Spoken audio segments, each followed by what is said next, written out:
তরবারি পরিচালনায় যেই রকম দ্রুততা ও স্বচ্ছন্দতা হজরত আলী রাদিয়াল্লাহু তাআলা আনহু প্রদর্শন করে চলেছেন, আমরের দ্বারা তা কখনোই সম্ভব নয়।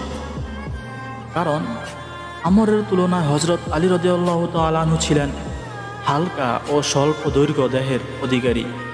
আমর শক্তি বলে ঘোড়াকে কাঁধে ওঠাতে সক্ষম হলেও ঘোড়ার গতি তার মধ্যে কখনোই আসতে পারে না। এই বৈশিষ্ট্য শুধুমাত্র ঘোড়ার। একজন মানুষ যতই শক্তিশালী হোক না কেন, কৌশলের কাছে পরাজিত হওয়া কোনো অস্বাভাবিক বিষয় নয়।